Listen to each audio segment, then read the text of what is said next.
Bonjour à tous et bienvenue sur Au cœur de soi TV. Encore une vidéo que je vous présente. Je suis Laetitia, ancienne infirmière et aujourd'hui accompagnante en développement personnel et en santé holistique. Je me présente devant vous par rapport à un proche qui est aujourd'hui hospitalisé. Euh, et je me rends compte à quel point l'ignorance ou le manque d'information peut créer et être générateur d'angoisse, de peur. Et je souhaite vraiment éclairer cela avec mon expérience et mes compétences, ainsi que ma vision aujourd'hui des institutions. Et je souhaite aussi que cette vidéo, elle puisse aider des personnes qui ne connaissent pas le milieu médical, qui peuvent être alertés par leurs proches, par les conditions dans lesquelles en fait leurs proches sont pris en charge, et aussi vous donner quelques conseils pour mieux prendre soin et accompagner ce proche qui est à l'hôpital ou en institution. En institution, ça peut être en soins de rééducation, ça peut être à l'hôpital, en soins palliatifs, peu importe où se situe la personne que vous souhaitez accompagner. Mais sachez qu'il existe en fait simplement des petites choses à observer dans, autour de la personne pour être, comment dire, dans une bienveillance et une bientraitance. Parce que malgré des intentions qui sont souvent belles au sujet des équipes infirmiers dont j'ai fait partie, euh, il y a quelquefois des situations, il y a peut-être aussi un contexte particulier en institution qui fait que il n'y a pas forcément le temps de s'occuper, de prendre soin de tout le monde, comme on prendrait soin d'un membre de sa famille. Pourtant, c'est vraiment l'intention est là, le travail est fait, le travail est correct, et quelquefois il est extrêmement bienveillant. Et je remercie tous les soignants qui s'investissent de tout leur cœur et qui vraiment qui donnent à ce métier cette plus-value et cet amour de la relation humaine. En tout cas, c'est comme ça que je le perçois. Et là, je voudrais faire une vidéo qui s'adresse plus particulièrement donc aux personnes, au tout un chacun, qui doit se rendre à l'hôpital, faire une visite d'une personne proche qui a un problème de santé, qui peut être plus ou moins majeur, et de vous donner les informations nécessaires pour que vous ayez, disons, un œil un peu plus aguerri, un œil un peu plus vigilant et observateur de ce qui se passe, afin de veiller, comment dire, à ce que votre proche soit vraiment pris dans de bonnes mains. Et quelquefois, ça peut arriver que ce ne soit pas le cas. Et c'est pour ça que je veux faire aussi cette vidéo, pour aussi alerter. Voilà. Donc la première des choses à faire et à comprendre, lorsqu'en fait on va voir son proche, enfin il y a plusieurs choses à observer. Donc la toute première en fait dont je vais vous parler, ce sont tout ce qui... Ah, un petit message, pardon. C'est tout ce qui touche à l'observation en fait générale de la personne. Vous arrivez dans sa chambre, donc comment est-ce qu'elle est positionnée? On va parler là tout de suite des soins de confort et d'hygiène. C'est-à-dire, vous arrivez dans sa chambre pour lui rendre visite. Vous allez au moment des repas, dans l'après-midi, peu importe. Comment la personne est positionnée? Alors, si c'est une personne âgée, c'est surtout pour les personnes âgées qui vont se retrouver plus démunies, ou les personnes qui sont en situation de handicap, ou les personnes qui sont pas en conscience, qui peuvent pas elles-mêmes appuyer sur une sonnette. C'est pour celles-là que je veux faire cette vidéo, et pour vous qui accompagnez un proche qui est dans cette situation. Donc, vous arrivez, comment la personne elle est positionnée? Est-ce qu'elle est correctement assise dans son lit ou correctement positionnée? Ou est-ce qu'elle a un bras comme ceci, elle est comme ça, elle peut pas bouger, elle a un bras coincé dans le dos, je ne sais pas, et parce que comme elle peut pas se mobiliser, etc. Comment est-ce qu'elle est dans le lit? Déjà, quand vous arrivez, paf, vous avez déjà une image de ce qui se passe, et vous pouvue observer la position aussi des membres. Donc, tous les membres, vous regardez bien. Par exemple, mais malheureusement, ma tata a une hémiplégie récemment, et du coup, effectivement, elle a une main qui n'est plus mobilisable. Qu'est-ce qui se passe? Donc, j'arrive, je regarde, je soulève le drap. Donc, même avec mon œil d'infirmière, mais même n'importe qui peut faire ça. Il n'y a pas besoin d'être un soignant. Vous êtes tous soignants dans l'âme et aidants, la plupart du temps en tout cas, et on a ça en soi. Simplement, on soulève les draps, on regarde ce qui se passe. Alors évidemment, avec une certaine pudeur et tout dépend de la relation que vous entretenez avec la personne qui est là dans le lit. Mais juste on regarde un petit peu. Donc s'il y a un handicap ou s'il y a une infirmité ou un manque de mobilité, on veille simplement à ce que les membres soient alignés dans l'alignement du corps, enfin soient correctement positionnés par rapport à l'alignement naturel du corps. Et lorsqu'on a un membre qui est en situation de handicap, on vérifie qu'il n'a pas une position peut-être tordu ou pas naturel ou par exemple effectivement par rapport à la main de ma tata, vérifier que le positionnement de la main soit un petit peu en déclive. En déclive, ça veut dire un petit peu comme ça. Plutôt que ce soit comme ça, étant donné que le sang et la circulation se fait pas très bien, il vaut mieux toujours mettre le membre, par exemple handicapé ou le membre qui a vécu un traumatisme, plutôt un peu plutôt surélevé.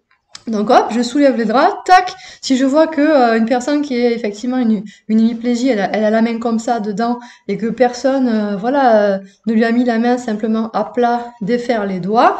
Mais ça, c'est la première, c'est des choses à observer. Pareil pour les doigts de pied, pour les jambes, etc. Pareil pour la tête.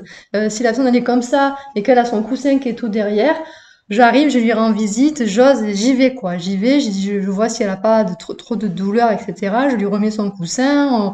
Vous avez la possibilité de bouger aussi la posture par rapport au lit. Je monte, je descends la tête, je monte, je descends les pieds. Alors ça, vous pouvez demander au personnel soignant qui vous montre comment ça fonctionne si vous ne connaissez pas du tout. Ils sont là aussi pour vous montrer comment prendre soin de vos proches lorsque vous leur rendez visite. Donc ça, c'est déjà important. Et donc, par rapport à l'hygiène, évidemment, la première chose, ce sont des évidences, mais je préfère le dire. Voilà, c'est comme si c'est un appel à l'intérieur. Il faut le communiquer. C'est-à-dire, c'est la base de l'hygiène. Ok, vous arrivez dans la chambre, s'il y a une odeur d'urine ou une odeur de sel, faut alerter les soignants. Et si c'est pas encore possible que ce soit fait tout de suite, on patiente un petit peu, mais s'il vous plaît, on ne fait pas manger une personne avec une couche sale, d'accord?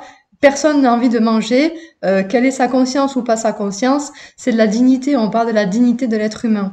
Et donc là, quand on va rendre visite à son proche, si le plateau repas est servi alors que la couche est souillée, non, voilà. Là, il y a quelque chose pour moi qui va pas. Alors après, c'est pas du tout à remettre en question un mauvais travail par rapport à l'équipe, mais c'est plutôt être vigilant que peut-être la personne elle a été changée aux horaires prévus, qu'il n'y a pas de voilà, tout a été fait correctement, mais il s'avère qu'à ce moment-là, eh bien, c'est comme un bébé quoi. Hein, le bébé, on décide pas quand il fait dans sa couche, on ne laisse pas 1 heure ou 2 heures en attendant que l'heure vienne pour faire le change, pour le changer. D'accord? Donc c'est exactement la même chose avec une personne âgée ou une personne dans un lit. C'est pareil. Donc après, c'est à vous aussi d'aller voir les soignants, de dire écoutez, là, j'ai l'impression que effectivement ces draps sont souillés. Regardez si les draps sont pas mouillés. La couche, si elle a une couche, si elle a une sonde vésicale, simplement regardez si la poche, elle est pleine ou si elle est vidée. Ce sont des petites choses, mais ce sont des petites choses qui sont tellement importantes aussi pour le confort de la personne et pour éviter toute aggravation ou pour toute dégradation sur un plan à la fois dysfonctionnel parce que sur un plan physique, je veux dire parce que ça peut entraîner des dysfonctionnements aussi à la longue. Voilà, ça c'est vraiment très important. Et également, par rapport au confort, c'est la position. Quand je vous dis, si une personne, même si elle a un matelas anti-escar par exemple, ou qu'elle a un matelas adapté, mais si elle se retrouve pendant 8 heures, enfin non, même pas, 12 heures plus 24 heures dans la même position, et que à aucun moment elle est mobilisée un peu sur la droite, un peu sur la gauche, on lève les jambes, etc., il y a quelque chose qui se crée au niveau du corps, ça commence à être très ankylosant, et ça commence à ajouter de la douleur en plus déjà de la raison pour laquelle la personne elle est hospitalisée. Donc veillez aussi à ces petits changements de position quand vous y êtes avec la corde d'équipe médicale, voir un peu si vous pouvez changer la personne de position, apporter un peu un un coussin peut-être pour la mettre un petit peu sur le côté, même la décaler un tout petit peu, ça pourrait même éviter aussi des problématiques peut-être cutanées, de l'ordre des escarres, etc. Mais là, on n'en est pas là, c'est vraiment plus quelque chose un peu plus global. Je m'adresse aussi pour les personnes âgées, mais ça peut être aussi pour des enfants, c'est exactement la même chose, on est bien d'accord. Pour des personnes qui sont en situation de fragilité et qui ne peuvent pas par eux-mêmes verbaliser leur inconfort.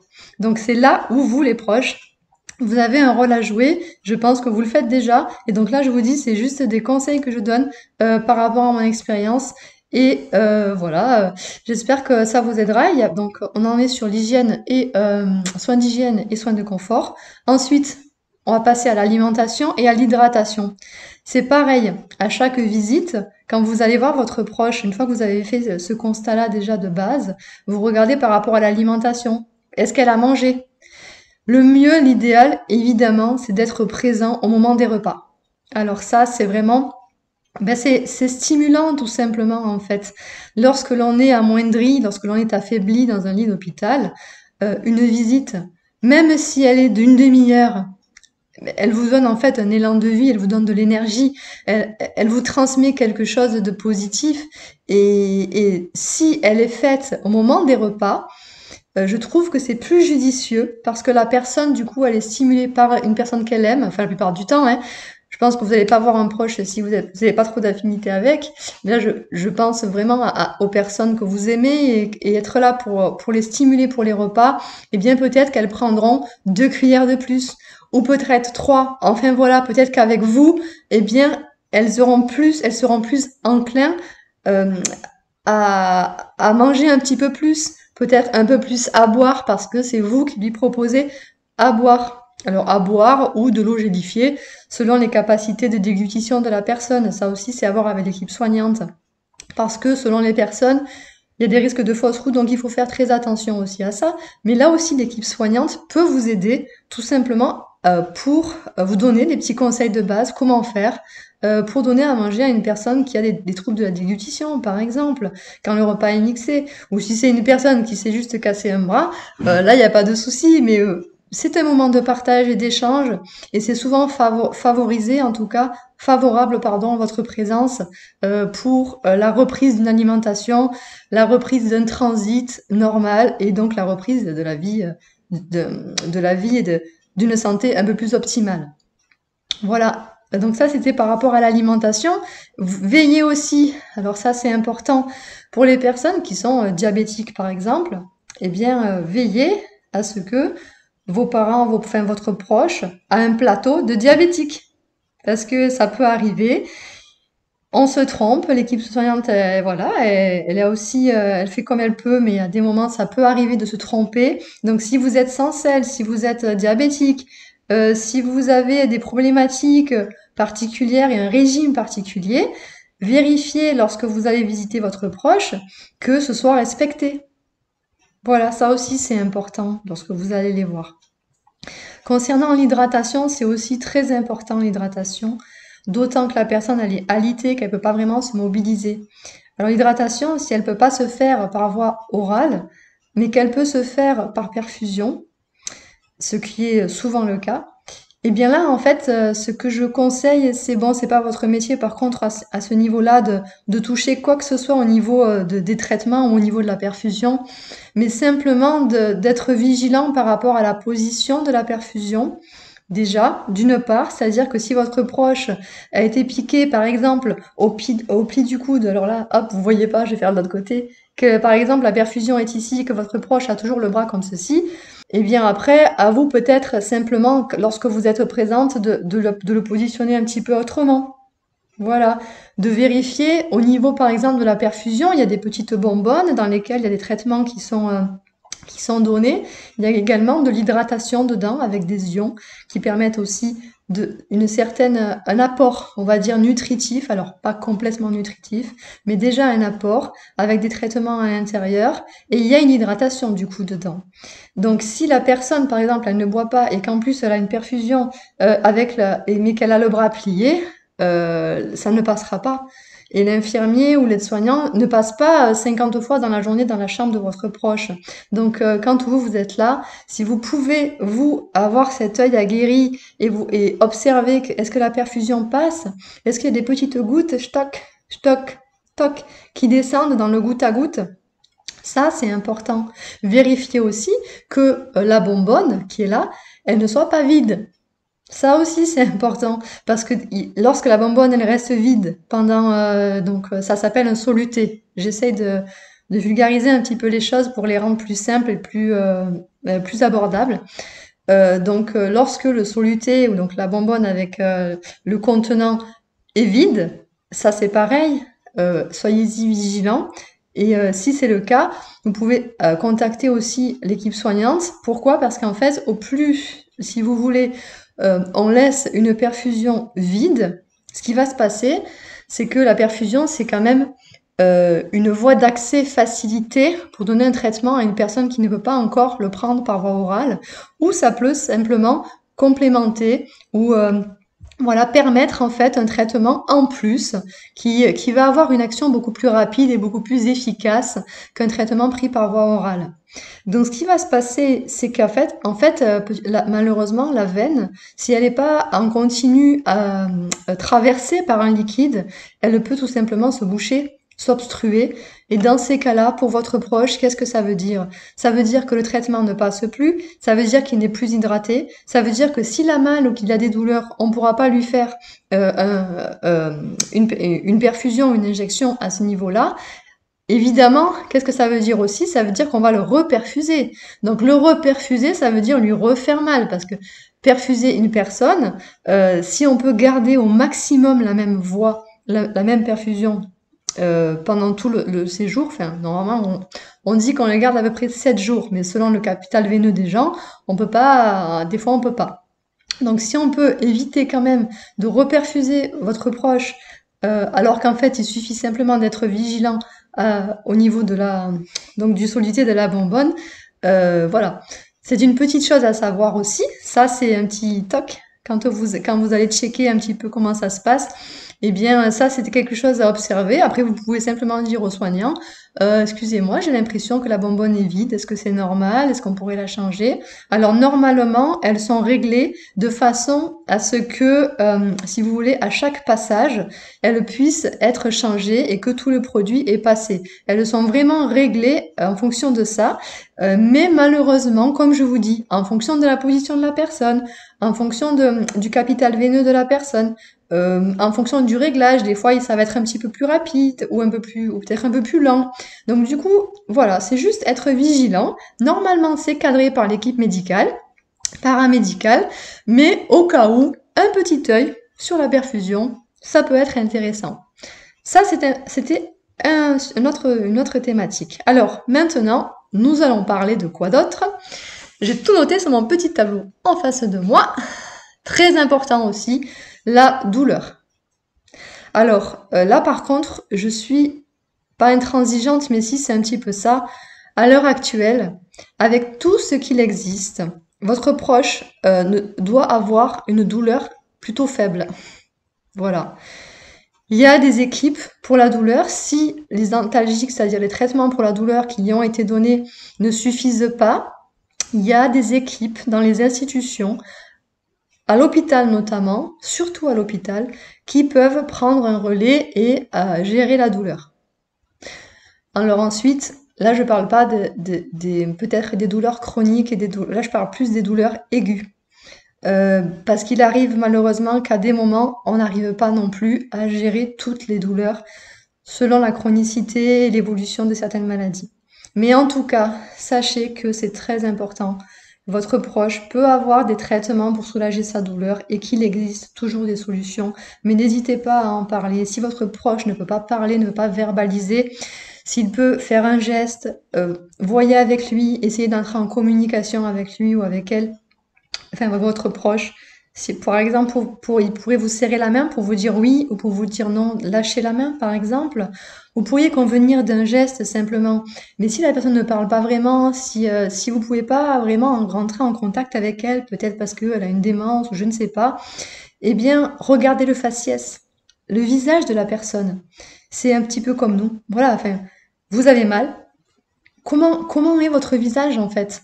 Moi, par exemple, enfin, non, moi, c'est pas forcément un exemple, mais comment je pourrais vous dire ça? Le visage d'une personne qui a mal, il se fige en fait. Voilà. Pardon, le visage donc d'une personne qui a mal, en fait, il se fige.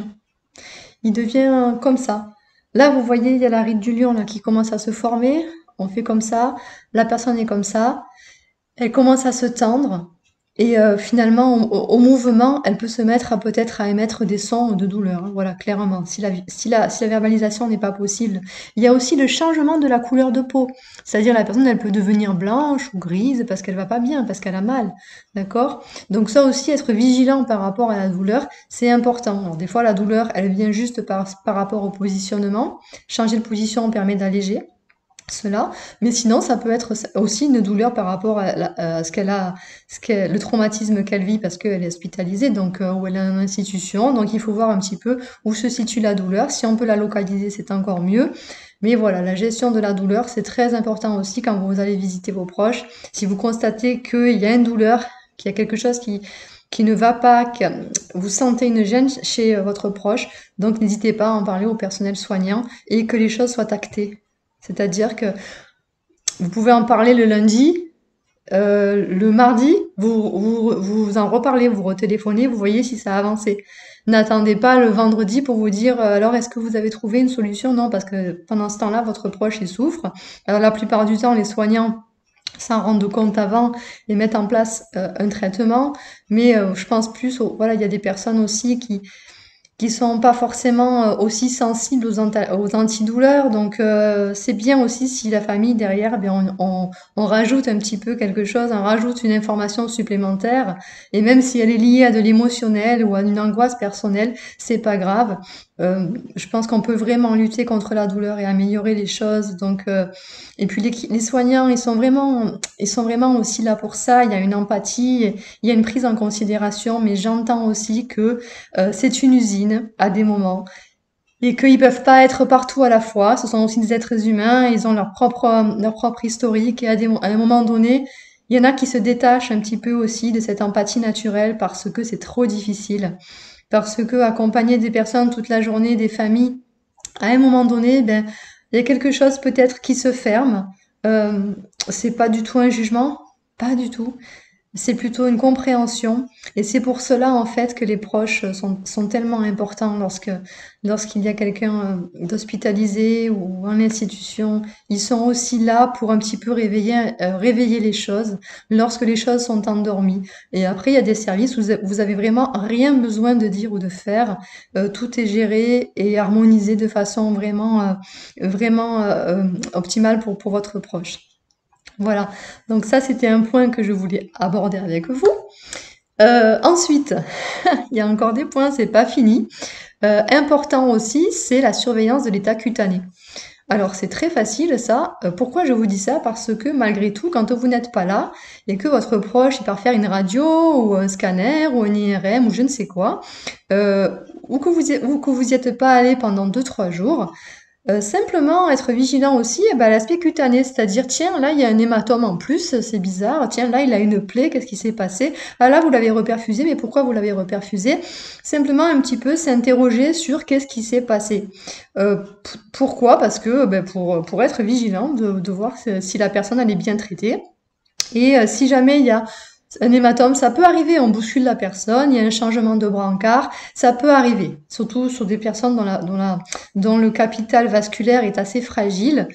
Donc il y a des réactions qui sont souvent très visibles et rapidement. Donc c'est pas pour montrer du doigt, ah, elle a été maltraitée ou on lui a mis un coup, pas du tout. C'est que il y a des moments où effectivement la personne elle a pu être bousculée, donc elle a pu recevoir un petit coup et avoir un hématome ou une petite plaie, mais c'est simplement dire ok là il y a une plaie, il s'est passé ça. Ça n'a pas été mal intentionné, mais qu'est-ce que j'en fais? Qu'est-ce que vous faites voilà avec ça? Est-ce qu'elle a un pansement? Est-ce qu'il y a un suivi? Comment ça se passe, etc. Surveillez un petit peu ça.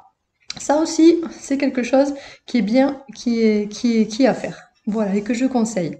Ensuite, il y a évidemment la reprise du transit. Vérifiez que votre proche a repris son transit, c'est-à-dire s'il mange correctement, qu'il est bien hydraté, normalement, il n'y a aucun souci.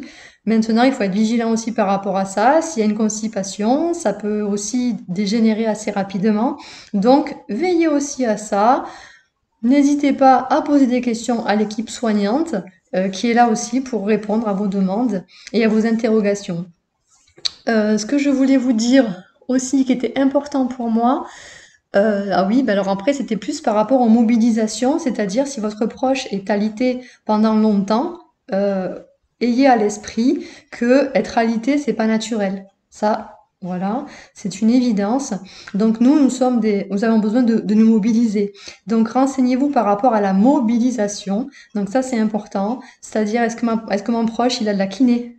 Est-ce que il peut se mettre un petit peu assis au bord du lit ou sur une chaise? Est-ce qu'il y a possibilité de lui faire un petit peu des mouvements? Parce que bon, ben, un alitement prolongé, ça peut effectivement après entraîner des dysfonctionnements, hein, et puis ça reste après. C'est vraiment une ankylose et malheureusement, c'est difficile à rattraper selon l'âge de la personne. Donc, par rapport à ça, généralement, c'est pallié par la mise sous anticoagulants. Euh, bon, d'accord. Pour l'instant, si on n'a pas d'autre choix que de rester alité, il y a un anticoagulant qui est donné, donc ça aussi, vérifier qu'il est bien sous anticoagulant. Une personne qui reste plus de 3-4 jours allongée, qui ne peut plus bouger, généralement, il est mis rapidement sous anticoagulant. Mais au cas où, renseignez-vous si c'est bien fait, si effectivement ça a été pris en compte. Normalement, ça l'est, hein. Mais au cas où, soyez-en informés. Voilà. Et ensuite, qu'est-ce que je voulais vous dire d'autre? Eh bien, évidemment, il y a des soins de confort que vous pouvez leur apporter par des massages, tout simplement. Vous amenez une huile de massage, quelque chose qui peut faire du bien pour masser les jambes, pour masser les pieds, pour masser les mains, en tout cas là où il n'y a pas de perfusion. Massez le visage, faites un petit soin de bouche, parce que quelquefois, ben, l'équipe soignante n'a pas le temps de faire le soin de bouche. Imaginez-vous avoir mangé 3 ou 4 repas et vous avez encore ces goûts dans la bouche, alors qu'en fait, un petit soin de bouche avec un petit coton voilà, dans les joues, etc., au niveau des dents, c'est rien, vous passez un petit peu de dentifrice, même sur la langue, pour qu'il y ait un peu de fraîcheur. Mais ça peut faire du bien à votre proche aussi. Qu'est-ce que je voulais vous dire d'autre? Voilà, les massages du corps, le toucher, c'est hyper important. Euh, voilà, alors le massage, je mets juste un petit bémol. Ne pas masser si la personne elle a une phlébite. Mais bon, là, c'est plus dans le sens un massage de confort dans la mesure où la personne, voilà, vous demandez à l'équipe soignante, est-il possible de faire un massage, par exemple, au niveau des jambes, au niveau du bras, au niveau du dos, vous tournez la personne et vous massez un petit peu le dos. Ce sont des petites choses à faire, mais qui font énormément de bien quand vous êtes allongé, que vous ne pouvez plus bouger. Voilà. Donc ça, voilà, et puis qu'est-ce que je voulais vous dire d'autre? Je crois que j'ai tout dit. Ah oui, très important aussi, c'est la sonnette. Voilà, c'est très important que votre proche, s'il est en capacité d'appuyer sur le bouton, qu'il ait la sonnette à côté de lui. Donc au moment de partir, de partir, ce que je vais vous conseiller, c'est 3 choses. C'est la toute première déjà de vérifier que la sonnette soit bien à proximité de lui. Ça, c'est la première chose. La deuxième chose par rapport à ça, c'est, ah oui, vérifier s'il a bien de l'eau à proximité ou de quoi se divertir. Voilà, s'il y a un livre, un magazine, enfin peu importe. Mais ça, c'est voilà, si votre proche est suffisamment valide et autonome. Et troisièmement, ne pas oublier d'informer le personnel soignant que vous partez. Voilà, je pars. En gros, ça veut dire, ça y est, je pars, j'ai pris soin de mon proche pendant ce laps de temps-là. Maintenant, je vous le confie. En toute confiance, mais soyez informés que je pars. Ce qui permet aussi à l'équipe soignante d'être beaucoup plus vigilant, de savoir que la personne maintenant est seule et donc de peut-être après réharmoniser leur tour ou leur passage en fonction de cela. Voilà, écoutez, je crois que j'ai fait le tour de tout ce que je voulais vous dire et ce sont des sujets qui me tiennent particulièrement à cœur. Je me rends compte que voilà, j'ai arrêté mon métier d'infirmière, ça fait 4 ans maintenant, qu'est-ce que ça passe vite. Et je me rends compte que toutes ces connaissances ou compétences que j'ai, j'aimerais les mettre au service aussi Et voilà, c'est pour ça que je fais cette vidéo et puis aussi parce que j'ai une personne que j'aime qui se trouve hospitalisée actuellement et que j'embrasse de tout mon cœur. Et voilà, je souhaite que toutes les personnes en fait que vous ayez à accompagner sur ces chemins de vie qui peuvent nous arriver à tous, que vous puissiez les accompagner avec beaucoup de bienveillance et d'amour et prendre soin d'elles parce que on en a vraiment besoin quand on est dans ces situations-là, quand on passe de l'autre côté. Mon Dieu, qu'on a besoin d'être entouré. Voilà. Bon, mais je vous dis à vous, prenez soin de vous et puis à bientôt sur Au cœur de Soi TV. Merci. Au revoir.